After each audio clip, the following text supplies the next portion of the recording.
Hi everyone, it's Rachel back with the Shades of Orange, and today I'm here to do a video talking about some horror and thriller books. I have a good variety here, which I say every single time, but seriously, I'm talking about Stephen King, creepy dolls, sci-fi horror, as well as a cold, wintry thriller. So I definitely think there is something in here for everyone, and let's get started. First, let's start with a Stephen King book, and that is The Dead Zone.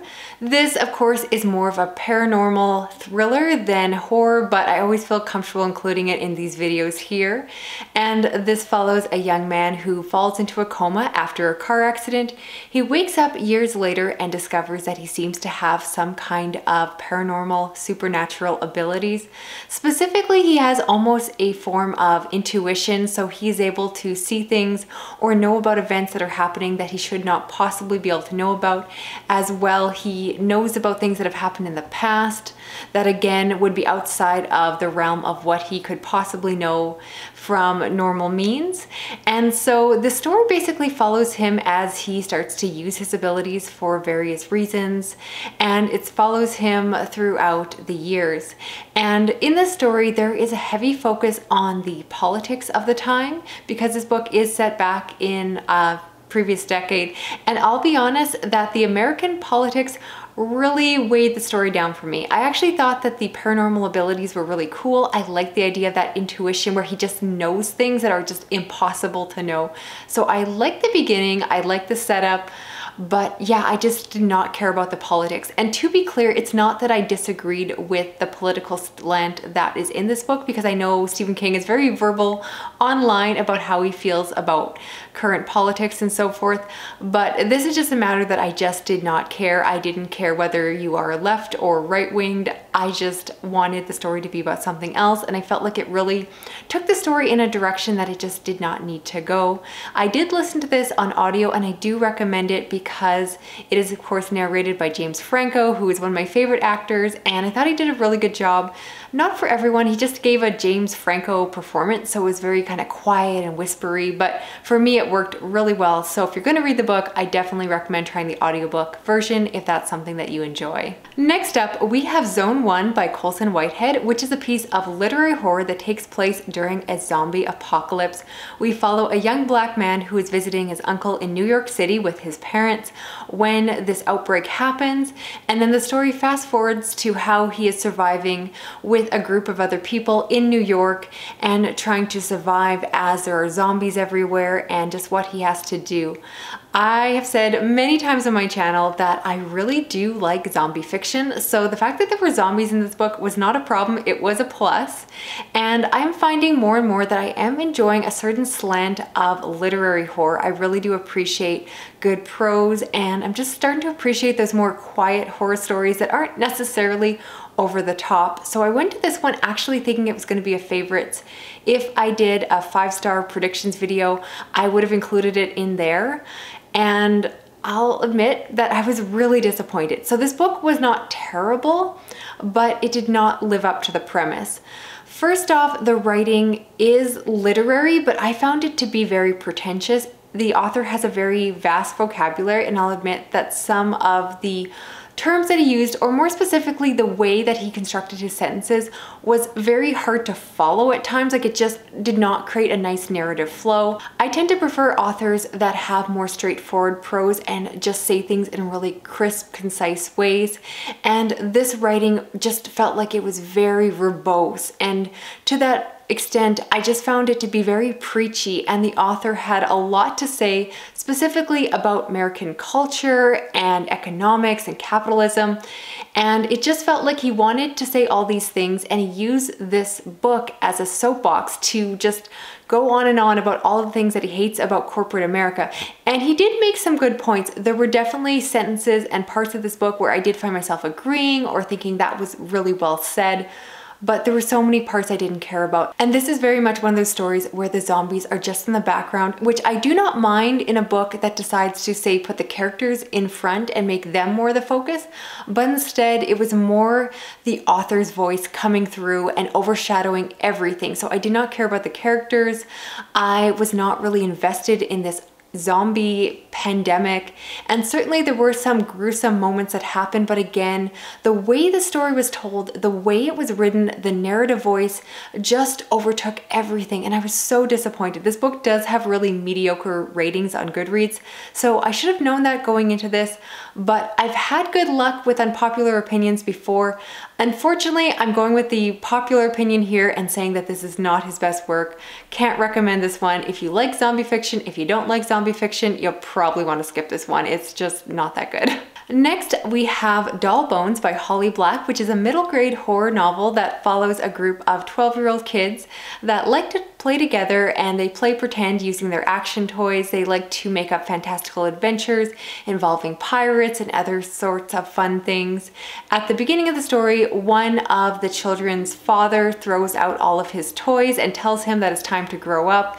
He, of course, is very upset. However, he is pulled once again into an adventure when his friends come to him and tell him that this China doll that they have found is possibly haunting one of the young girls, and she will not stop haunting them until they basically put her body to rest, because she, as she tells them, this ghost is the body of a girl that was murdered years ago, and her body was turned into this China doll by grinding her bones to dust.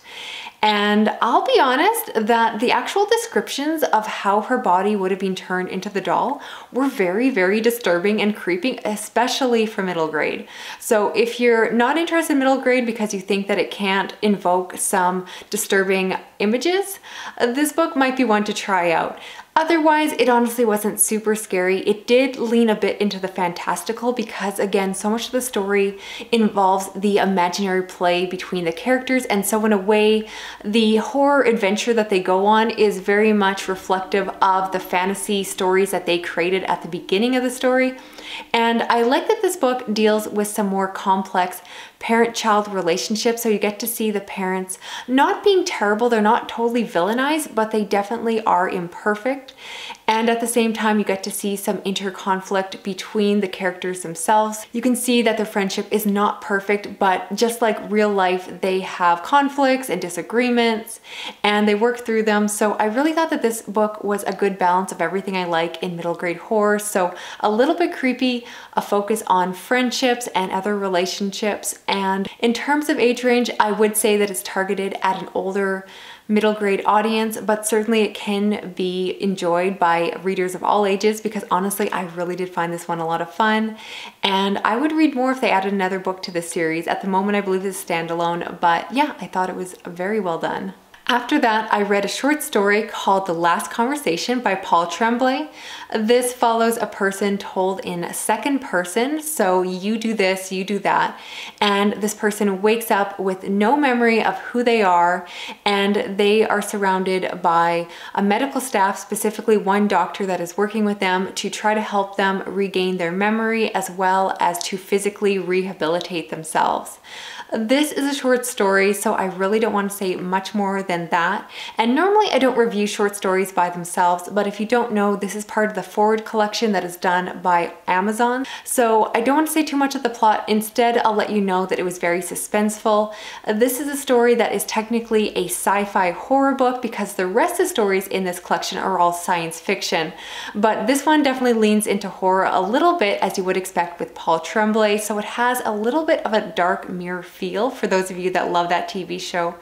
And I did guess what was happening in this one, but it did not take away my enjoyment of it.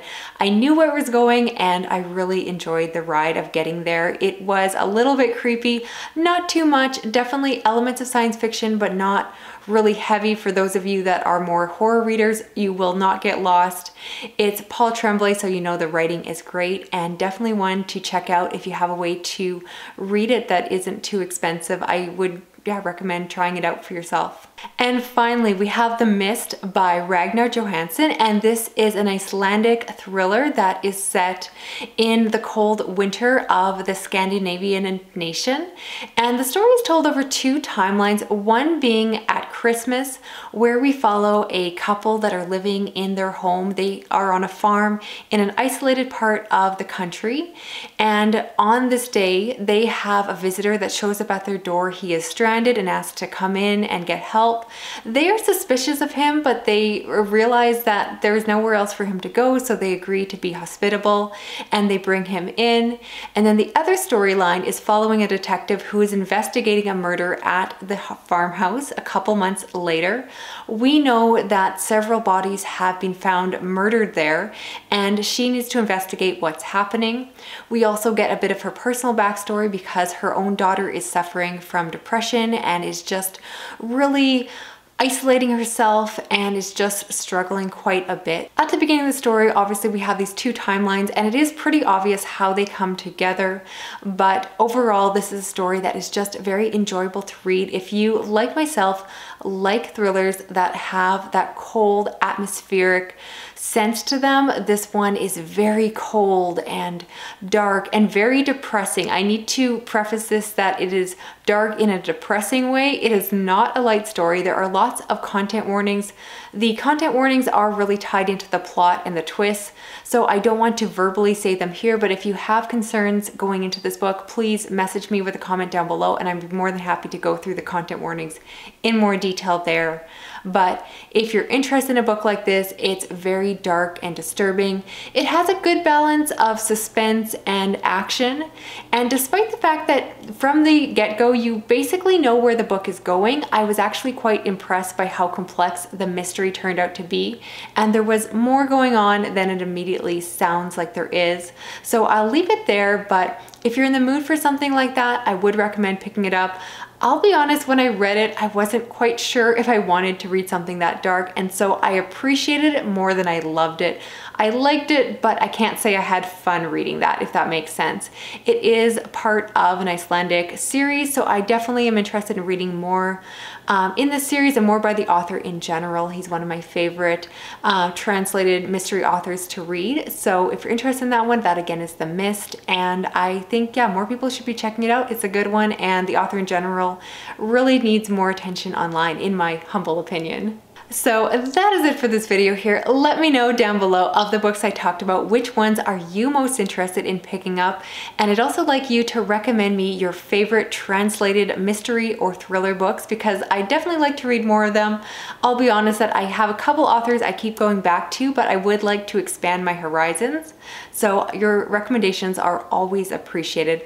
Otherwise, if you're new to my channel, you can consider subscribing. I read a lot of horror, thriller, science fiction, and fantasy. And you can still help me out with a thumbs up or hitting that notification bell and sharing this video around online. Otherwise, I will talk to you again soon. Okay, bye-bye.